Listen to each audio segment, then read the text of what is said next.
Mari kita berdoa.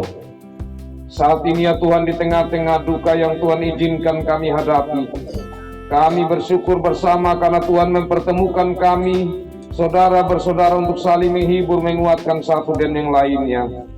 Dan terlebih khusus dari itu, Tuhan memberi kesempatan untuk kami berteduh diri sejenak di hadapan hadirat Tuhan, untuk menerima penghiburan dan penguatan dari Tuhan lewat firman Tuhan. Dan sebentar kami akan mendengar merenungkan firman-Mu ini Tuhan.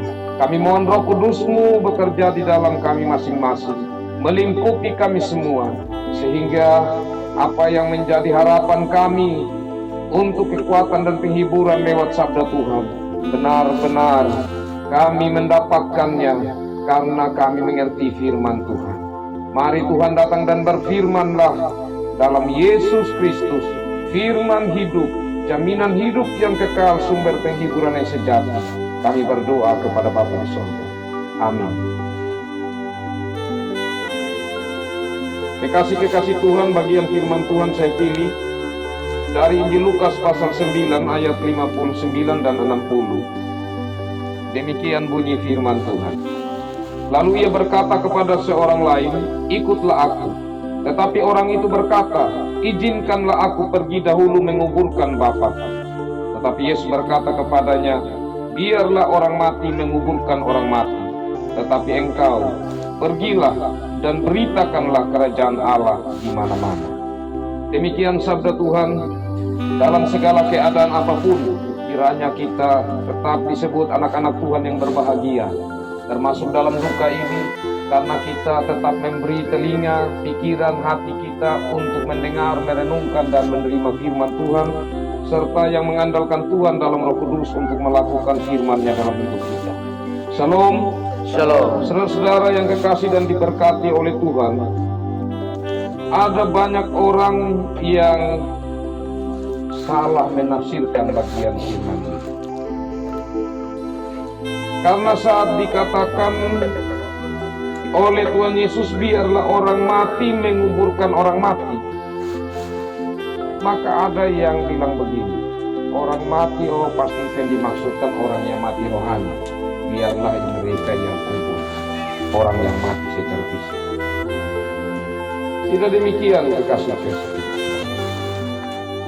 Tapi di sini apa yang dimaksudkan oleh Tuhan Yesus adalah, biarkanlah ada orang yang mengurus orang mati, tetapi engkau ikutlah. Nah, pertanyaannya, kalau Yesus benar memaksudkan itu, ya tega juga ya.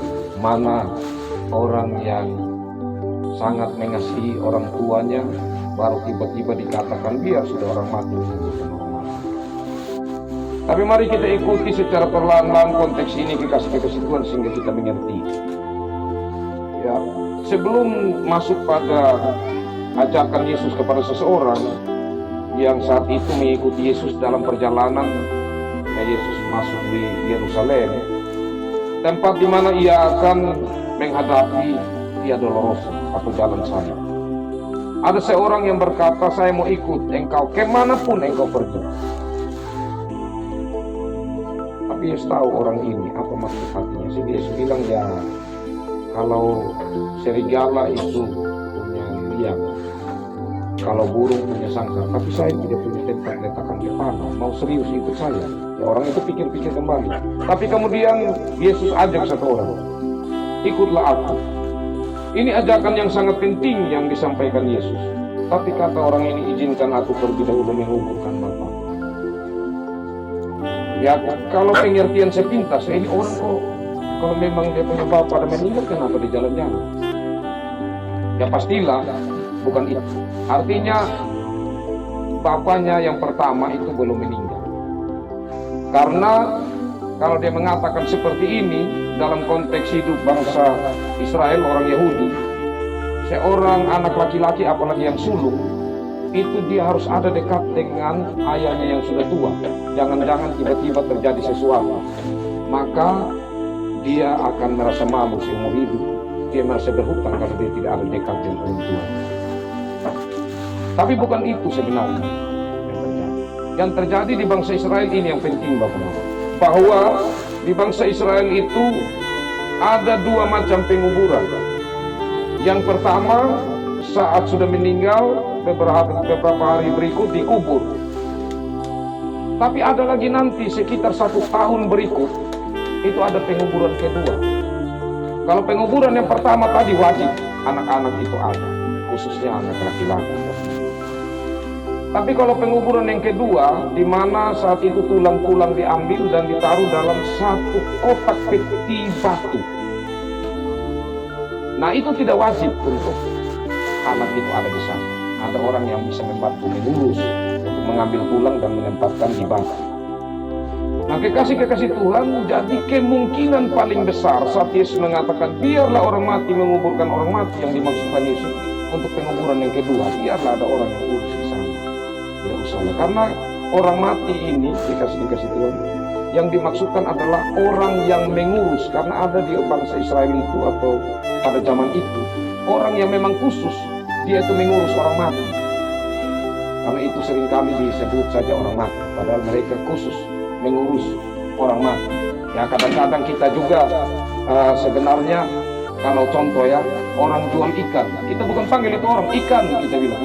Nah, kadang-kadang sebutan seperti itu ya wajar-wajar saja. Orang mati yang urus orang mati ya itu siapa?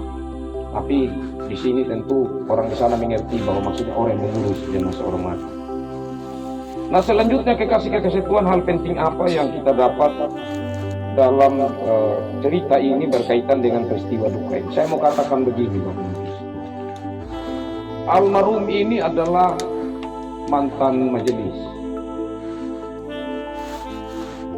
Dan ada majelis-majelis yang bukan di Jemaat Umada ini itu. Yang setelah selesai atau tidak lagi menjadi majelis, mereka tidak setia ikut Yesus. Mereka hanya ikut Yesus karena ada sesuatu, yaitu karena menjadi majelis. Tetapi sudah tidak menjadi majelis lagi, tidak serius untuk mengikuti Yesus. Tetapi saya melihat Bapak almarhum kekasih ini setia sekali mengikuti Yesus. Bahkan kekasih-kekasih Tuhan sampai pada sakit yang ia hadapi, ia sendiri sampaikan kepada Bapak Desa panggil dulu Bapak Pendeta dulu doa. Jadi waktu saya sampai di situ Bapak Desa bilang, Bapak Pendeta ini Bapak sendiri ini yang minta.